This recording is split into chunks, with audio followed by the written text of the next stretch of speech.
Assalamualaikum warahmatullahi wabarakatuh. Kami dari kelompok 6 akan mempresentasikan akuntansi keuangan menengah 1 dari bab 2 sampai dengan bab 3. Nama saya Muhammad Aril Budiman, NIM saya 2019 12 11 036. Nama saya Sylvia Novita dengan NIM 2019 12 11 048. Nama saya Meta Trilestari dengan NIM 2019 12 11 050. Pada chapter 2 ini, kita akan membahas conceptual framework for financial reporting, yaitu kerangka konseptual laporan keuangan. Tujuan pembelajaran pada chapter 2 ini yaitu 1. Menjelaskan kegunaan dari kerangka konseptual. Yang kedua, menjelaskan upaya untuk membangun kerangka kerja konseptual. Yang ketiga, memahami tujuan dari pelaporan keuangan. Yang keempat, mengidentifikasi karakteristik kualitatif dari informasi akuntansi. Yang kelima, menentukan elemen dasar laporan keuangan. Yang keenam, menjelaskan asumsi dasar akuntansi. Yang ketujuh, menjelaskan penerapan prinsip-prinsip dasar akuntansi. Dan yang kedelapan, menjelaskan dampak dan kendala terhadap laporan informasi keuangan. Pada chapter 2 ini, secara garis besar, kita akan mempelajari conceptual framework yang nanti di dalamnya itu ada need, development, dan overview.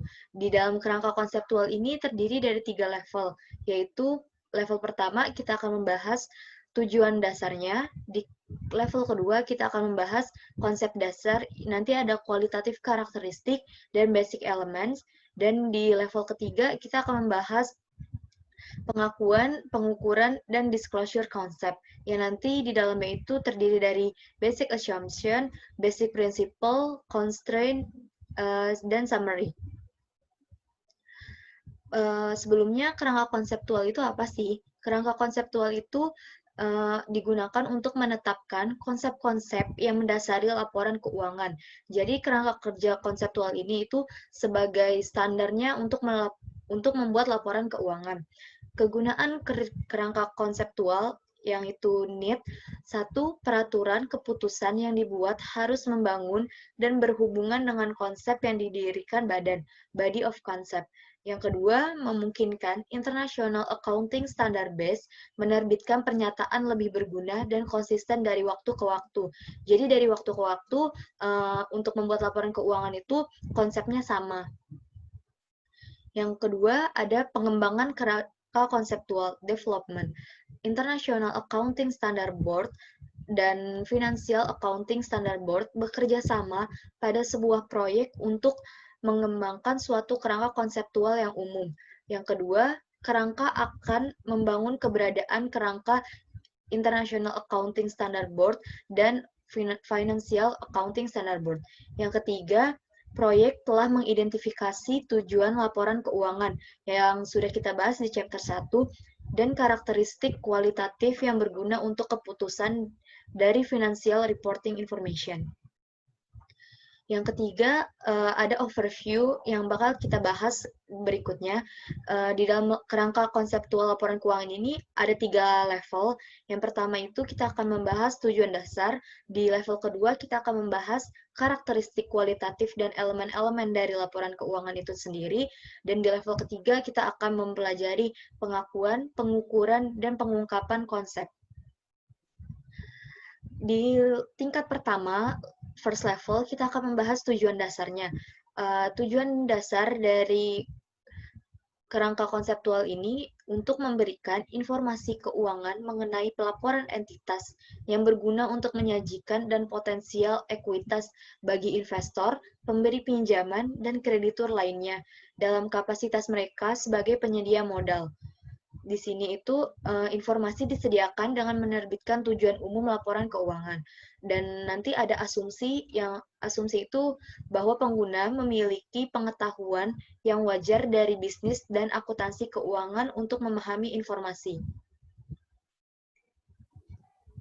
Baik, saya akan menjelaskan tentang level kedua, yaitu ada fundamental konsep atau disebut konsep dasar, yaitu karakteristik kualitatif dari informasi akuntansi.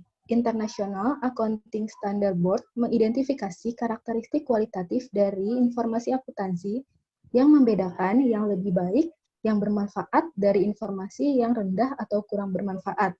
Informasi ini ditujukan untuk pengambilan keputusan. Next.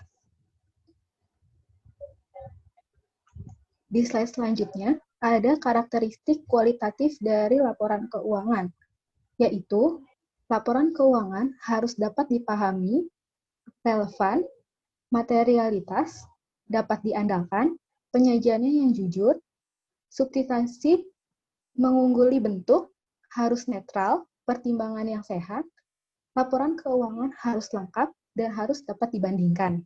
Next. Berikut adalah kerangka dari tingkat kedua konsep dasar. Bisa dilihat, di slide selanjutnya akan dijelaskan tentang relevan. Next. Relevan adalah salah satu dari dua kualitas yang mendasar yang membuat informasi akuntansi berguna untuk pengambilan keputusan. Relevan ini dibagi menjadi dua, yaitu ada nilai prediksi dan juga ada nilai konfirmasi. Next. Ada penyajian yang jujur. Apa sih yang dimaksud dengan penyajian yang jujur? Penyajian yang jujur yaitu adalah bahwa angka-angka yang dideskripsikan harus sesuai dengan apa yang benar-benar terjadi. Di sini dibagi menjadi tiga, yaitu laporan keuangan harus komplit, harus sesuai dengan apa yang benar-benar terjadi, dan bebas dari adanya kesalahan. Next. Yaitu harus meningkatkan kualitas, yang membedakan informasi yang lebih berguna atau kurang berguna dari informasi yang berguna. Dibagi menjadi 4, yaitu laporan keuangan harus bisa dibandingkan, dapat diverifikasi, waktunya harus tepat, dan juga harus dapat dipahami. Next. Masih di tingkat kedua, yaitu membahas tentang elemen dasar. Elemen dasar ini berisikan tentang aset, kewajiban, ekuitas, investasi, pendapatan, keuntungan maupun kerugian yang dialami perusahaan. Saya akan menjelaskan tentang aset. Aset adalah sumber daya ekonomi yang diharapkan memberikan manfaat di masa depan. Aset merupakan harta dari perusahaan. Sedangkan kewajiban ialah pengorbanan ekonomi yang memungkinkan terjadi di masa depan yang timbul dari kewajiban berjalan dalam entitas tertentu. Kewajiban ini termasuk dalam pasifa. Dan yang ketiga ada ekuitas. Ekuitas yaitu kepentingan residu dalam aktiva sebuah entitas setelah dikurangi dengan kewajibannya. Selanjutnya ada investasi, yaitu investasi oleh pemilik ialah kenaikan aktiva bersih dari sebuah perusahaan yang ditimbulkan oleh adanya transfer suatu yang bernilai dari entitas lain kepada perusahaan yang dapat menaikkan kepentingan pemiliknya. Sedangkan pengertian dari pendapatan ialah arus kas masuk dari sebuah pelunasan atau pembelian atau pendapatan entitas dalam satu periode tertentu. Keuntungan adalah lebih besarnya pendapatan daripada beban, sedangkan kerugian adalah sebaliknya, yaitu beban lebih besar daripada pendapatan. Selanjutnya,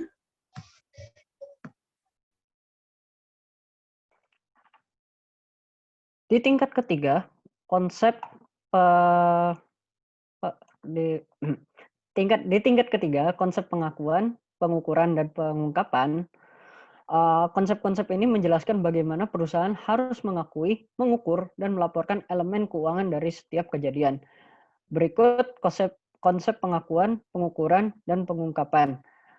Yang pertama adalah asumsi. Asumsi terdiri dari entitas ekonomi, going concern, unit moneter, periodik, dan akrual.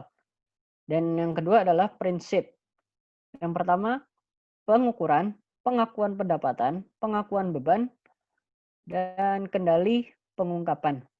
Dan yang terakhir adalah kendala, di mana ada biaya dan hal yang bersifat material. Next. Asumsi dasar akuntansi. Yang pertama adalah entitas ekonomi. Perusahaan yang kegiatan terpisah antara pemilik dan unit bisnisnya sendiri. Kedua, going concern. Perusahaan mampu bertahan cukup lama untuk memenuhi tujuan dan komitmen. Ketiga, unit moneter, monetary unit. Uang adalah yang paling mendominasi. Keempat, periodik.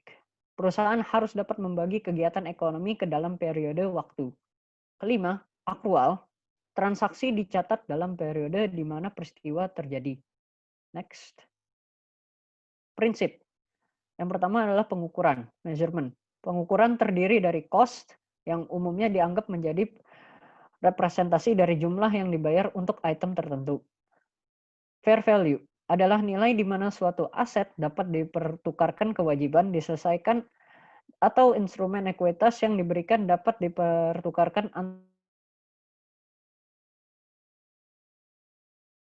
untuk bertransaksi dalam waktu yang relatif lama.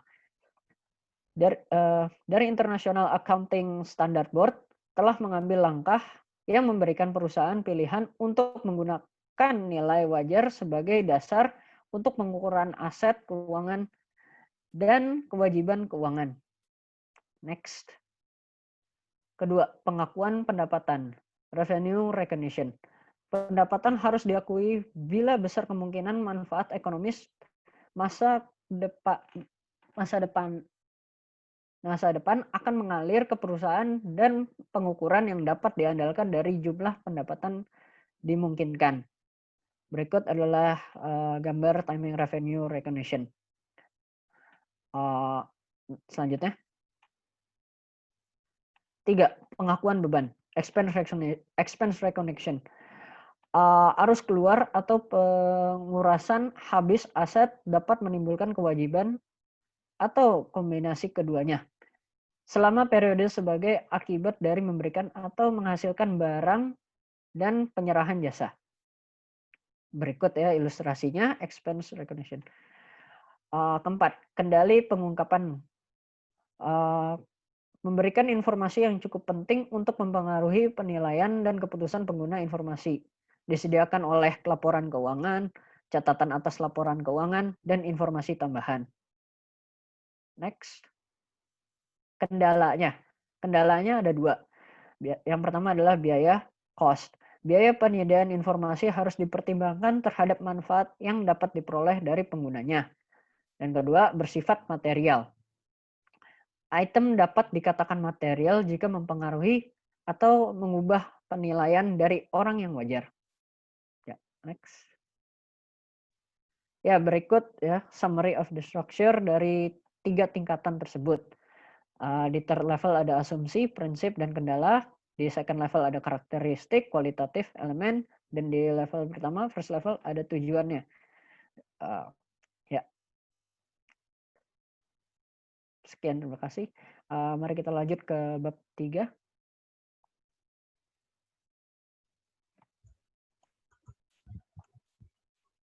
Apakah udah ada presentasinya? Ada. Sudah. Kita masuk ke chapter 3, yaitu The Accounting Information System.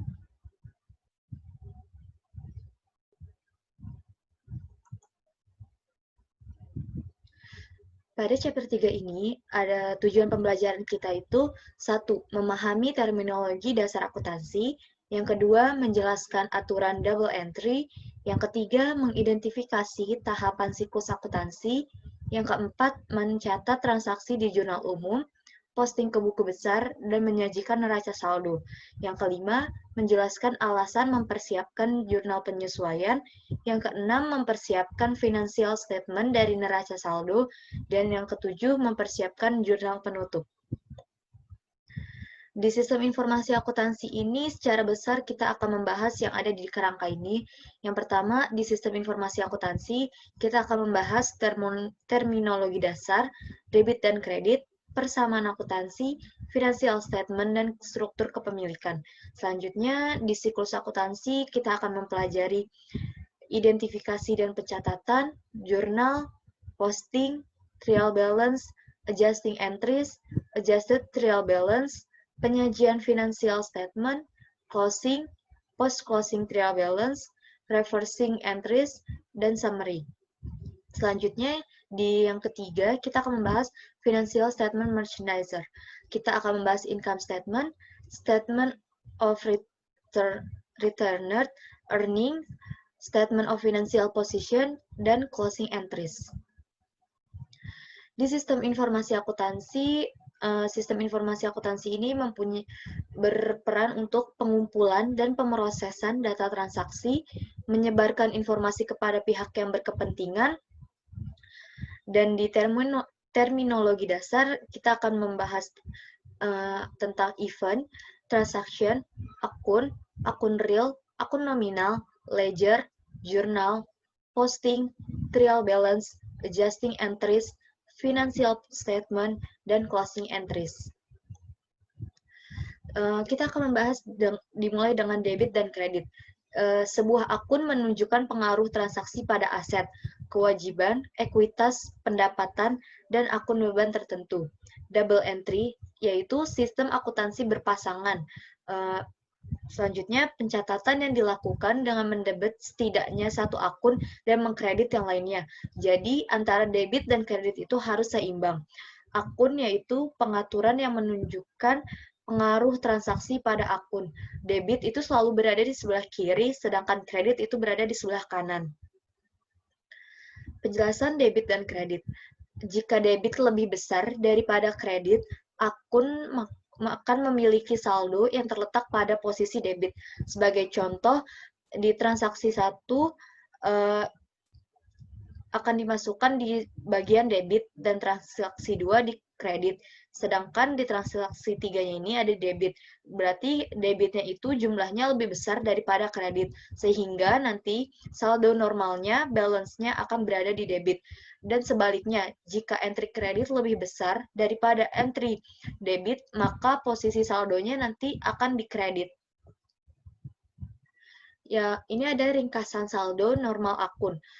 Normal balance yang debit itu ada di bagian aset dan expense. Sedangkan untuk liabilities, expense, dan revenue itu normal balance-nya ada di kredit. Ringkasan saldo normal akun, statement of financial position, dan income statement. Untuk debit itu akan mempengaruhi penambahan di aset dan expense. Sedangkan kredit itu akan mempengaruhi penambahan nilai itu di liability, equity, dan revenue. Persamaan dasar akuntansi. Persamaan dasar akuntansi ini adalah aset harus sama dengan liabilities plus equity. Equity ini terdiri dari share capital, return earning, dikurang dividen, ditambah revenue, dan dikurang dengan expense. Contoh soalnya, yang pertama, pemilik menanamkan modalnya sebesar $40.000. Ini membuat aset bertambah $40.000 dan equity bertambah $40.000 juga karena dia menanamkan modalnya.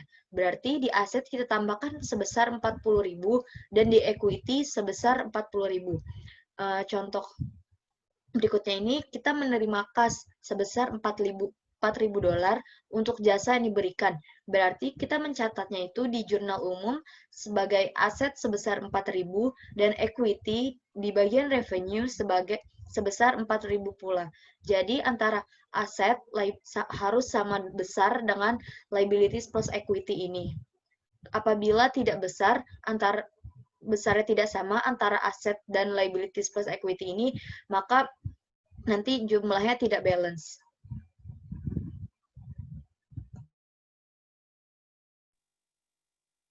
Selanjutnya, saya akan menjelaskan di contoh soal selanjutnya ya. Soal kelima itu melunasi kewajiban jangka pendek sebesar 7.000. Berarti akun yang pengaruhnya itu berkurang di aset dan berkurang juga di liability.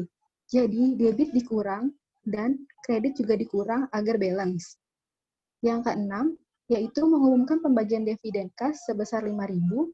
Akun-akun yang berpengaruh yaitu dia semua ada di debit, mereka semua ada di kredit, yaitu liabilities-nya bertambah sebesar 5.000, sedangkan equity-nya berkurang 5.000. Jika dua-dua akun tersebut adanya di satu tempat, misalnya hanya di kredit, maka di situ harus dikurang dan harus ditambah agar balance. Soal yang ketujuh yaitu mengkonversi sebuah kewajiban jangka panjang sebesar 80.000 menjadi saham biasa. Maka akun yang berpengaruh yaitu utangnya berkurang 80.000, tetapi equity-nya bertambah sebesar 80.000. Di soal ke-8 yaitu membayar tunai sebesar 16.000 untuk sebuah mobil jasa pengiriman. Akun-akun yang berpengaruh yaitu aset bertambah 16.000 dan juga aset tersebut berkurang 16.000. Next. Ada struktur kepemilikan. Struktur kepemilikan tersebut dibagi menjadi dua, yaitu ada perorangan atau disebut juga kemitraan. Dan yang kedua ada perusahaan. Penjelasan dari perorangan dan kemitraan itu dibagi menjadi dua, yaitu ada capital account dan drawing account. Capital account itu dia modalnya, kalau drawing itu biasa juga disebut dengan preferred. Sedangkan di perusahaan tersebut dibagi menjadi 4, yaitu ada share capital, capital premium, share capital, share premium, dividen, dan return earning. Next. Berikut adalah skema dari laporan keuangan. Equity itu mempengaruhi dua akun, yaitu ada share capital dan return earning. Sedangkan di dalam return earning itu ada dividen dan ada net income ataupun net loss, tergantung dengan income statement-nya. Next. Ada siklus akuntansi. Saya akan menjelaskan apa itu siklus akuntansi. Siklus akuntansi merupakan proses di mana aktivitas yang dimulai dari analisis dan pencatatan transaksi bisnis, serta berakhirnya dengan persiapan untuk aktivitas periode akuntansi selanjutnya melalui penjualan jurnal tertutup. Siklus akuntansi bukan hanya proses untuk pembuatan laporan keuangan. Yang pertama, harus ada transaksi. Transaksi yaitu suatu kegiatan yang dilakukan seseorang yang menimbulkan perubahan terhadap harta atau keuangan yang dipunyai baik itu bertambah maupun berkurang. Sesudah transaksi yaitu harus ada penjurnalan. Penjurnalan itu terdapat akun.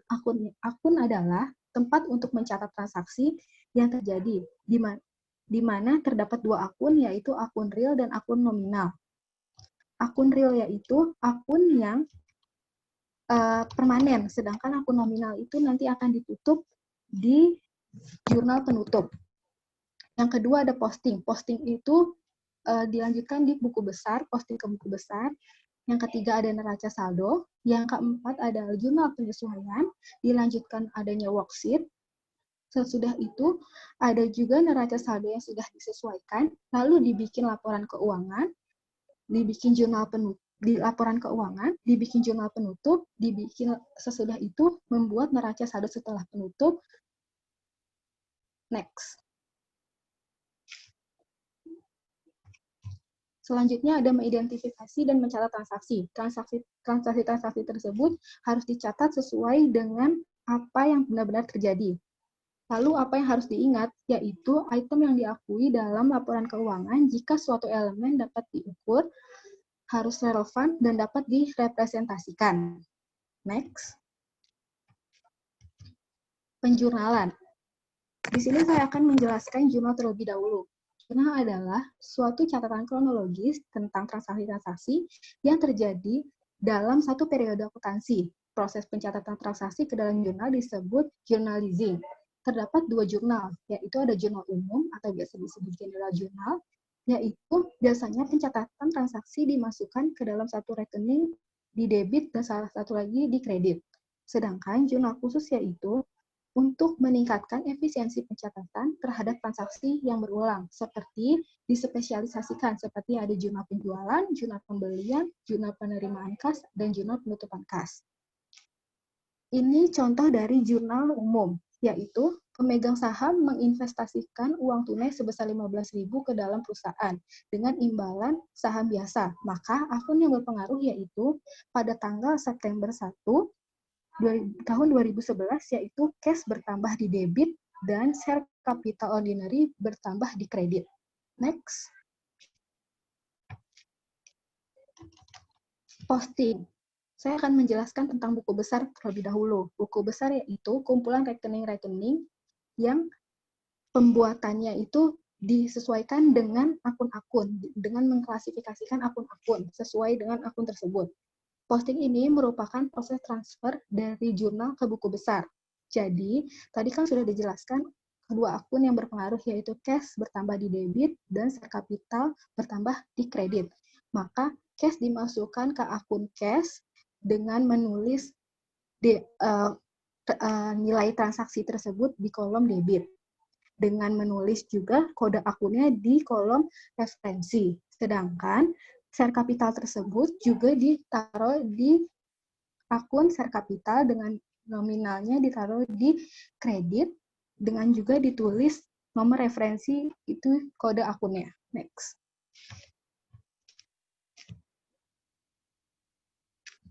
Keterangan lanjutan, yaitu tujuan analisis transaksi adalah untuk mengidentifikasi jenis rekening yang terlibat dan untuk menentukan apakah akun debit dan kredit. Debit kredit sendiri harus seimbang. Jika tidak seimbang, maka akan terjadi kesalahan. Next. Transaksi. Ini salah satu contoh transaksi. Di soal pertama yaitu 1 Oktober pemegang saham menginvestasikan uang tunai sebesar 100.000 dalam sebuah usaha periklanan, yaitu akun yang berpengaruh cash dan share capital ordinary sebesar 100.000. Cash ditaruh di akun cash di debit sebesar 100.000, sedangkan share capital ordinary ditaruh di akun share capital ordinary di kolom kredit sebesar 100.000. Soal kedua sama seperti itu. Next. Ini juga salah satu contoh soal seperti tadi yang bisa dilanjutkan. Misalnya di soal nomor 5 yaitu Pioneer Advertising membayar 6.000 untuk polis asuransi 1 tahun yang akan berakhir tahun depan pada tanggal 30 September. Akun yang berpengaruh yaitu prepaid insurance bakal bertambah di debit dan cash akan dikeluarkan di kredit. Berarti cash-nya berkurang, maka cash tersebut akan mempengaruhi saldo dari akun cash yang sudah diklasifikasikan. Akan dikurangkan, sedangkan prepaid insurance-nya akan menambah akun prepaid insurance yang akan nanti diposting. Next.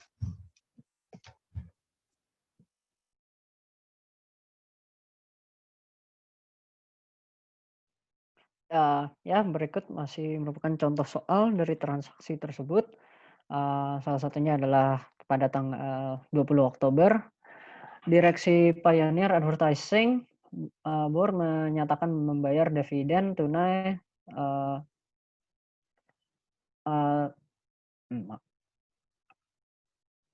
maaf, kurang jelas masih gambarnya. Oke, baik, mari saya ulang. Berikut masih contoh soal ya. Bisa dilihat nomor 7 itu 9 Oktober, Pioneer Advertising melakukan kontrak dengan sebuah koran lokal untuk membuat iklan brosur yang akan didistribusi mulai hari Minggu terakhir pada bulan November.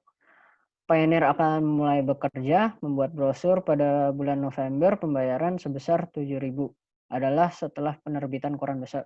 Berarti ini belum mulai ya. Jadi bisa kita lanjut di nomor 8 pada tanggal 20 Oktober, Direksi Pioneer Advertising Board menyatakan membayar dividen tunai sebesar 5.000 untuk pemegang saham. Bisa dilihat catatannya di bawah. Berikut contohnya, dividen masuk ke debit dan cash masuk ke kredit. Next. Berikut juga masih contoh soal. Pada tanggal 26 Oktober, karyawan dibayar setiap 4 minggu. Daftar gaji total adalah $2.000 per hari. Periode pembayaran berakhir pada Jumat 26 Oktober dengan gaji sebesar $40.000 dibayar. Jadi ini bisa dilihat jurnalnya, salaries expense di debit dan cash di kredit. Berikut juga dengan soal selanjutnya. Next. Neraca saldo.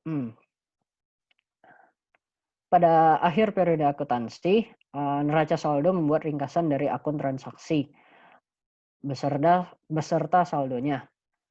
Berikut trial balance. Daftar ke rekening dan keseimbangan digunakan untuk membuktikan persamaan saldo debit dan kredit.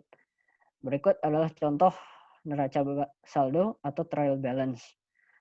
Cash sebesar 80.000 di debit, account receivable 72.000 di debit, dan yang ada di kredit hanya notes payable, account payable, unearned service revenue, share capital ordinary, dan service revenue. Dan selanjutnya ada di debit.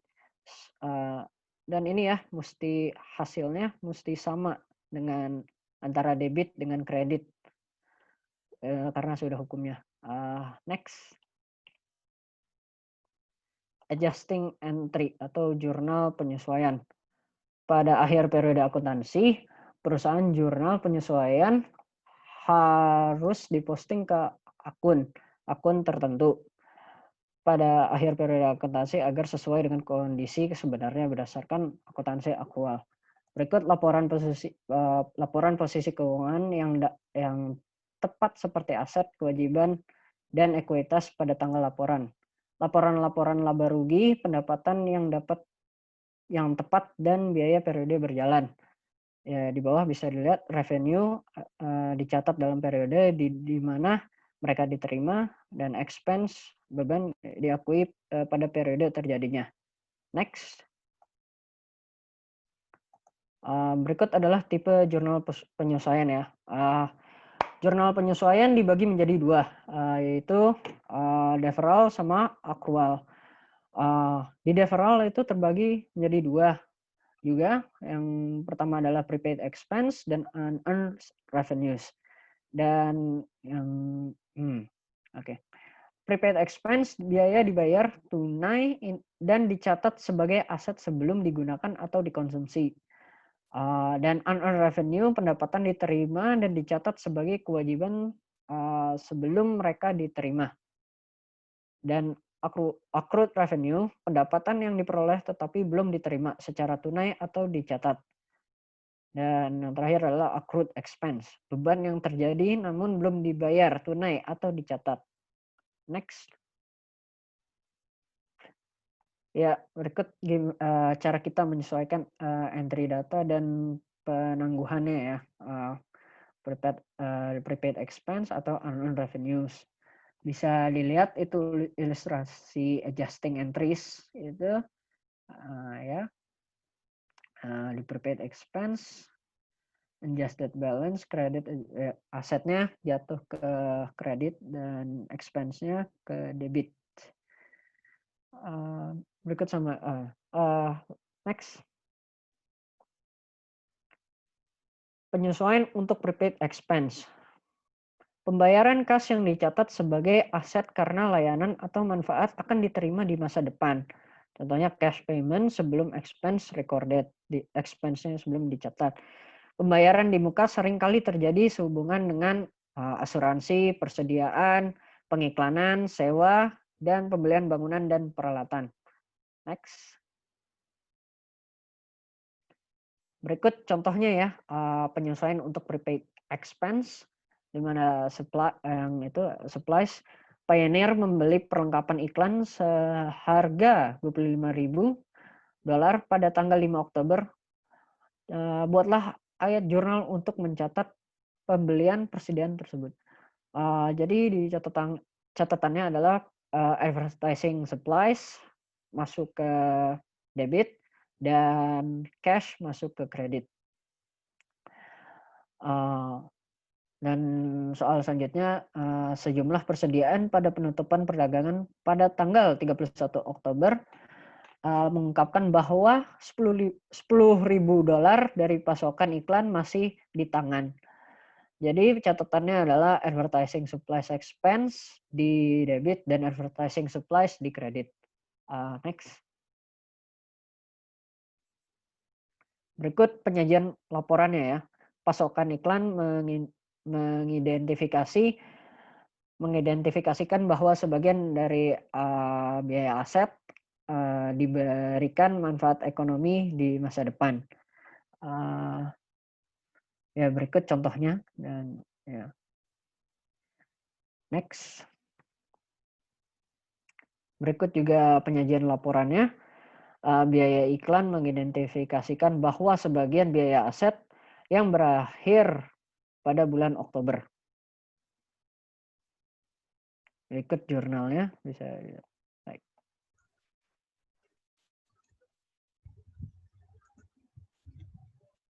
Tadi kita sudah membahas bagian supplies dan sekarang kita contohkan yang insurance atau asuransi. Pada bulan Oktober tanggal 4, Pioneer dibayar sebesar $6.000 untuk polis asuransi 1 tahun kebakaran mulai dari 1 Oktober. Untuk itu kita akan mencatatnya di bagian jurnal itu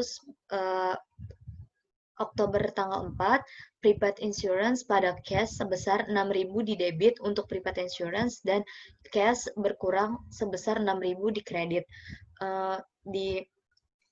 Terus pada tanggal 31 Oktober, analis kebijakan mengungkapkan bahwa $500 per bulannya itu karena $6.000 dibagi dengan 12 bulan akan dicatat sebagai insurance expense sebesar 500 dan prepaid insurance sebesar 500. Penyajian laporannya di Statement of Financial Position. Asuransi dibayar di muka mengidentifikasi bahwa sebagian dari biaya aset yang akan memberikan manfaat ekonomi masa depan.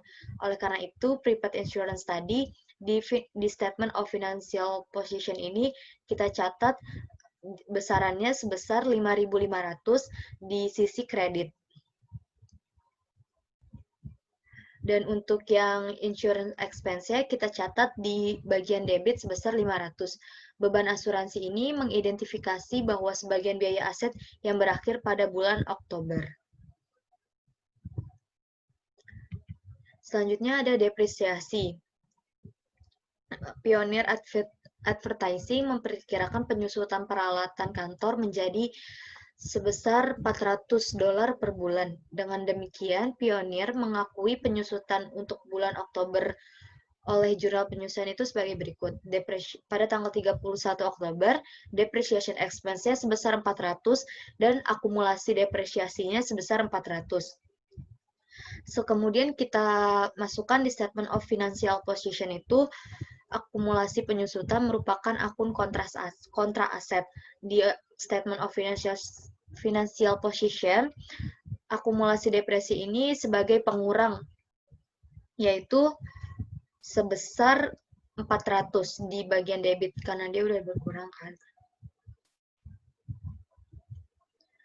Yang kedua itu depreciation expense-nya kita masukkan di sisi debit sebesar 400.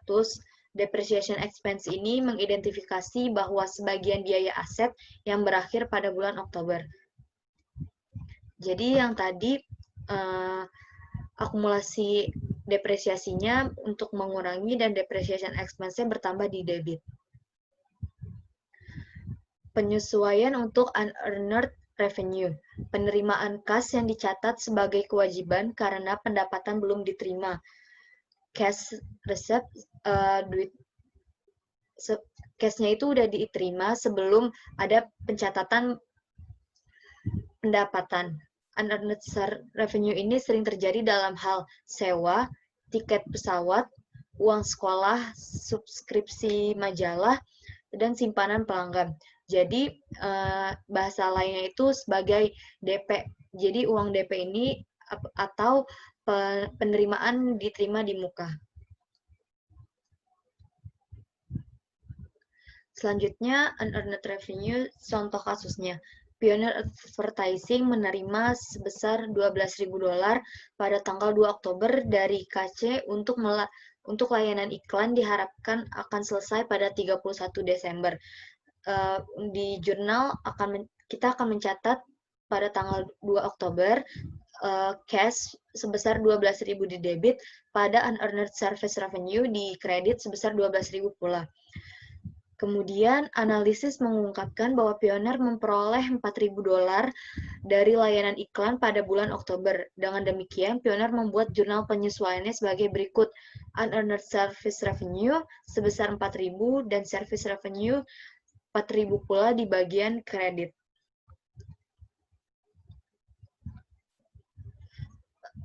Yang kita telah jurnal tadi, selanjutnya kita lakukan penyajian pelaporan di SEOP. Pendapatan jasa diterima di muka itu mengidentifikasi bahwa sebagian dari kewajiban yang belum diperoleh. Oleh karena itu, kita catat di bagian liabilities, unearned service revenue di bagian debit sebesar 8.000. Dan untuk berikutnya, pendapatan jasa menyatakan bahwa sebagian dari kewajiban yang diterima pada bulan Oktober kita catat di income statement itu sebagai service revenue sebesar $106.000.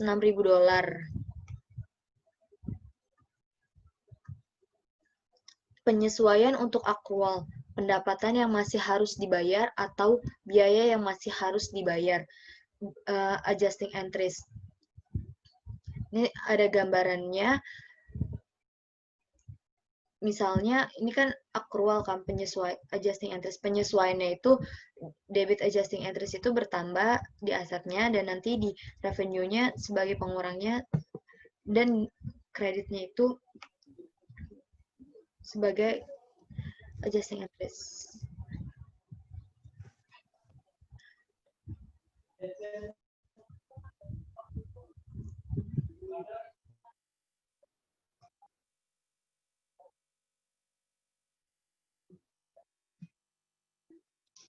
Baik, saya akan menjelaskan tentang penyesuaian di pendapatan yang belum diterima. Maksudnya yaitu pendapatan yang diperoleh tetapi belum pendapatan yang diperoleh tapi belum diterima secara tunai ataupun dicatat.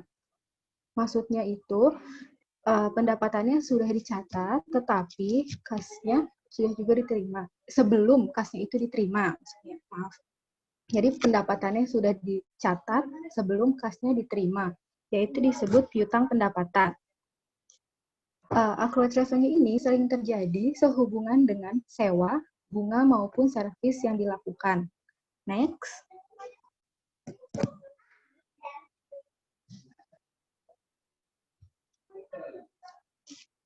Ini contoh soalnya, yaitu pada bulan Oktober, Pioneer memperoleh $2.000 untuk layanan iklan yang tidak ditagihkan kepada klien sebelum 31 Oktober. Dengan demikian, akun-akunnya yaitu akun receivable bertambah 2.000 di debit, serta service revenue bertambah 2.000 di kredit, dimasukkan ke dalam akun buku besar. Next. Setelah itu, akun receivable-nya itu akan ditaruh di Statement of Financial Position sebagai pengurang untuk dikurangkan di allowance. Sedangkan service revenue-nya akan dimasukkan ke dalam income statement. Next.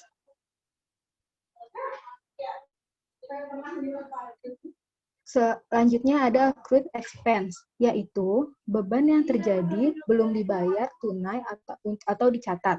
Dengan menyesuaikan, yaitu bebannya sudah dicatat sebelum kasnya dibayarkan. Yang dimaksud yaitu biasanya ada sewa, ada bunga, ada gaji, maupun ada pajak. Next.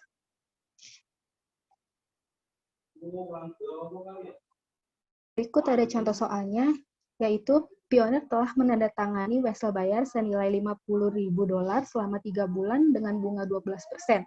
Dengan catatan dalam setahun bunganya adalah 12%. Ya, 3 faktor yang menentukan jumlah akumulasi bunga yaitu pertama, ada face value of note itu sebesar $50.000 dikali sama annual interest rate yaitu 12% dikali lagi oleh waktunya 1/12, maka dihasilkan 500. Ditulis jurnal yaitu interest expense pada interest payable sebesar 500. Lalu dimasukkan di akun buku besar tersebut. Next. Akun notes payable akan dimasukkan di statement of financial possession di bagian liability. Sedangkan interest expense akan dimasukkan di beban. Next. Selanjutnya ada contoh soal di accrued salaries, yaitu pada tanggal 31 Oktober gaji untuk hari-hari yang merupakan beban yang masih harus dibayar dan kewajiban terkait dengan pionir. Pada karyawan menerima gaji total sebesar 10.000 untuk 5 hari bekerja selama seminggu atau 2.000 per hari. Dengan contoh soal seperti tadi, dan jawabannya itu Oktober tanggal 31 dengan akun yang berpengaruh ada salary expense dan salary payable. Dengan nominal 6.000 dimasukkan di akun buku besar. Next. Selanjutnya, salary payable tersebut akan ditaruh di laporan statement of financial position di bagian liability, sedangkan salary expense akan ditaruh di income statement di bagian expense. Next. Selanjutnya ada contoh soal seperti tadi, accrued salaries-nya. Dengan contoh soal pada tanggal 23 November, pionir kembali akan menggaji, totalnya $40.000. Dengan buatlah ayat jurnal untuk mencatat pembayaran gaji pada tanggal 23 November. Maka akun yang berpengaruh ialah salary payable dan salary expense. Salary payable-nya itu ada 6.000 di debit, dan salary expense ada 34.000 di debit juga, sedangkan biaya yang akan dikeluarkan itu cash, bahkan berkurang 40.000 di kredit. Soal selanjutnya itu ada bad debt, yaitu diasumsikan pionir memperkirakan beban hutang cukup buruk di bulan ini senilai $1.600. Jurnalnya itu ada bad debt expense pada allowance for doubtful account. Dengan nominal 1.600 dimasukkan di akun tersebut. Next. Berikut adalah neraca saldo yang disesuaikan, yaitu menunjukkan saldo semua rekening setelah adanya jumlah penyesuaian pada akhir periode akuntansi. Next. Yaitu ada persiapan pembuatan pelaporan keuangan, yaitu financial statement dipersiapkan langsung dari adjusted trial balance yang berisi ada income statement atau laba rugi, return earnings statement, laporan laba ditahan, dan statement of financial position atau neraca saldo. Atau laporan neraca maksudnya, maaf.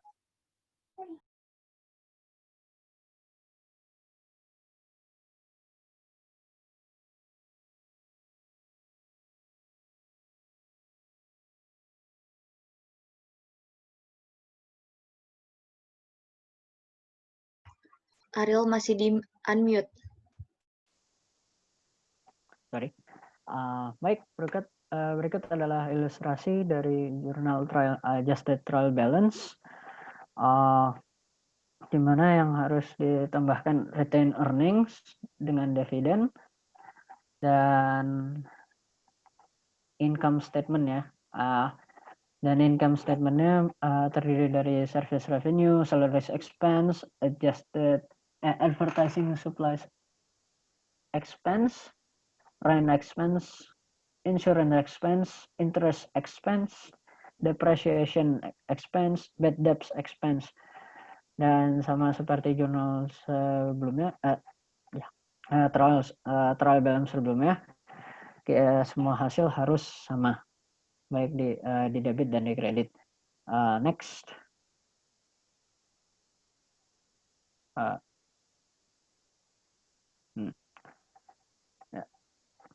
Bisa dilihat di adjusted trial balance dari cash sampai share capital masuk ke statement financial position ya.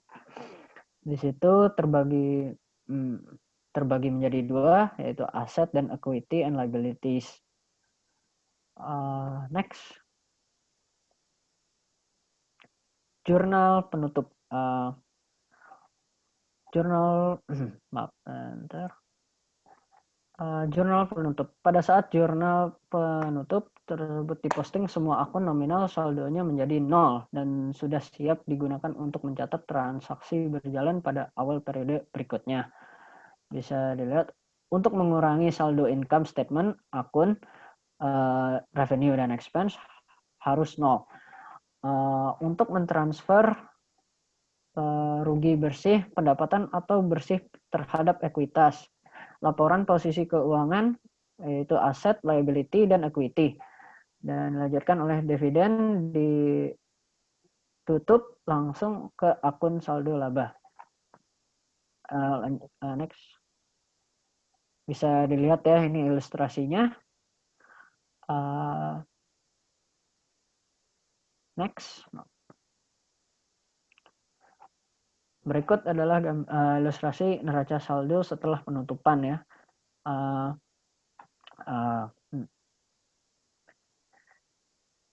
Next.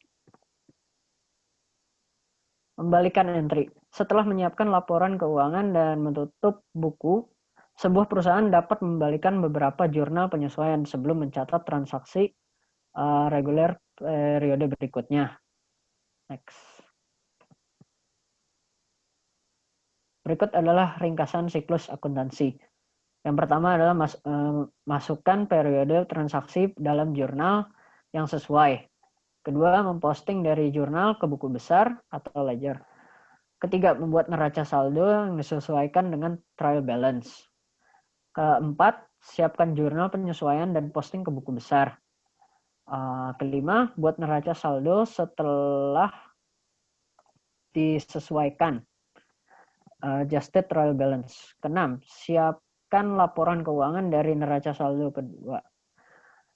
Ketujuh, siapkan ayat jurnal penutup dan posting ke buku besar. Ke-8, buat neraca saldo setelah penutupan, post closing trial balance. Ke-9, siapkan ayat jurnal pembalik, opsional, dan posting ke buku besar. Next. Berikut laporan keuangan untuk perusahaan dagang. Bisa dilihat ini dari Uptown Cabinet Corp, income statement-nya. Net sales sebesar $400.000, cost of goods sold sebesar $316.000. Yang dipentingkan adalah hasil net income-nya ya. Oke, next.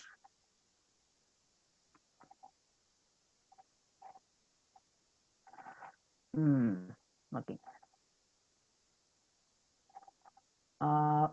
Ya, ini ilustrasi lanjutnya ya guys. Bisa dilihat retain earning-nya Uptown Cabinet Corp sebesar 16.200 dari tanggal Januari 1, lalu dikurangkan oleh net income dan ditambahkan dengan net income dan dikurang oleh dividen, dan hasilnya pada tanggal Desember 31 adalah 26.400. Dan ini maaf ya, gambarnya kurang jelas, jadi next.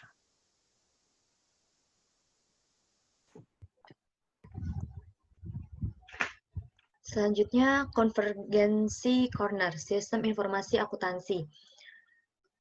Yang pertama, pengendalian internal adalah sistem pengawasan dan keseimbangan yang dirancang untuk mencegah dan mendeteksi penipuan dan kesalahan. Kedua tindakan ini dipersyaratkan dalam SOX. Yang kedua, perusahaan menemukan bahwa tunjauan pengendalian internal merupakan proses yang mahal. Satu studi memperkirakan biaya untuk perusahaan-perusahaan Amerika Serikat lebih dari $35 miliar dengan kepatuhan biaya pemeriksaan 2 kali lipat pada tahun pertama. Yang ketiga, standar kontrol internal yang ditingkatkan hanya berlaku untuk perusahaan publik besar yang terdaftar pada Bursa Amerika Serikat. Ada perdebatan mengenai apakah emiten asing harus terus mematuhi.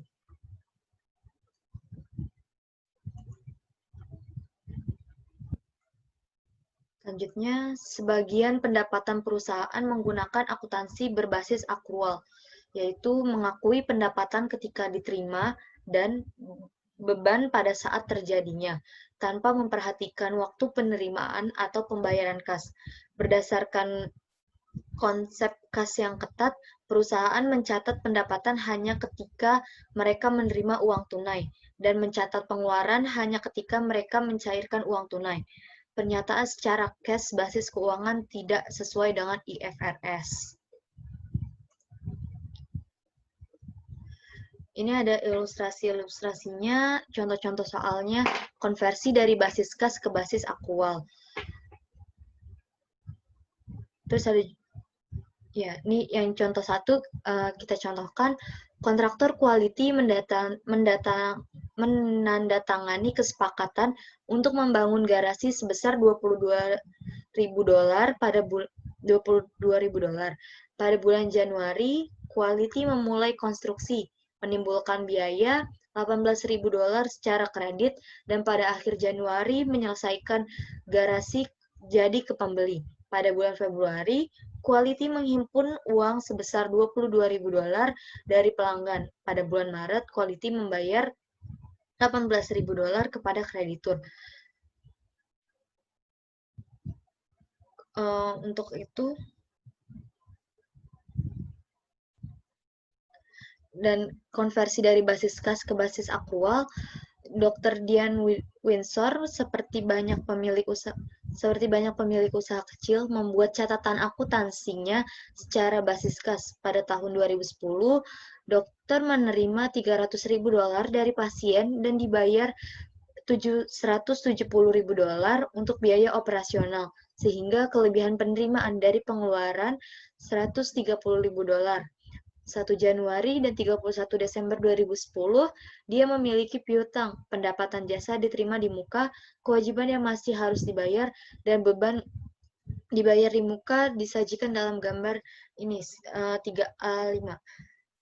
Account receivable pada 1 Januari itu 2011 dicatat sebesar 12.000, unearned service revenue pada Januari 1 2011 0, accrued liabilities-nya 2.000, prepaid expenses sebesar 1.800, dan di Desember 31 2011 account receivable-nya berubah menjadi 9.000, unearned service revenue-nya bertambah menjadi 4.000, accrued liabilities-nya menjadi 5.500, prepaid expense-nya menjadi 2.700.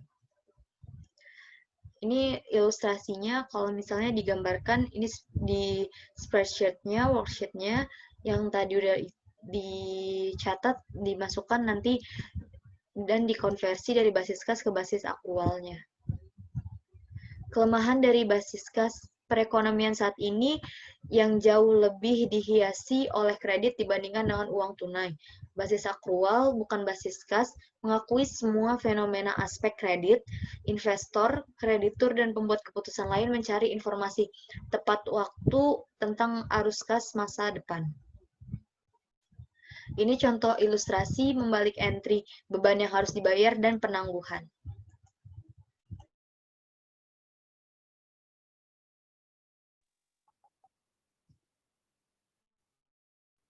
Selanjutnya, saya akan membahas tentang ringkasan membalik entry. Membalikan entry, yaitu ada semua metode akrual harus dibalik, semua penangguhan untuk perusahaan yang didebit ataupun dikredit transaksi tunai untuk beban ataupun untuk akun pendapatan juga harus dibalik. Yang ketiga ada jurnal penyesuaian untuk penyusutan dan kredit macet tidak dihapus, mengakui bahwa ayat jurnal pembalik tidak perlu digunakan, oleh karena itu beberapa akuntan menghindarinya sama sekali. Next. Yaitu ada sebuah perusahaan menyiapkan lembar kerja baik di kolom kertas ataupun dalam lembar kerja elektronik. Sebuah perusahaan juga menggunakan lembar kerja untuk menyesuaikan rekening saldo maupun untuk mempersiapkan pembuatan laporan keuangan. Sedangkan kolom lembar kerja sebuah perusahaan menyiapkan lembar kerja baik di kolom kertas maupun di kolom lembar kerja elektronik. Next. Berikut adalah penyajian laporan keuangan pada lembar kerja. Yang dimaksud dengan lembar kerja yaitu menyediakan informasi yang diperlukan untuk penyusunan laporan keuangan, mengurutkan data ke dalam kolom yang sesuai dan memfasilitasi penyusunan laporan. Contohnya yaitu ada income statement di sebelah kanan ilustrasi tersebut. Next.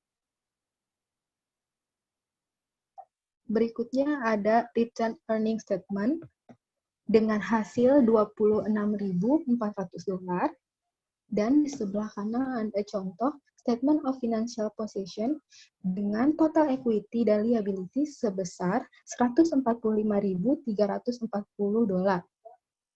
Next.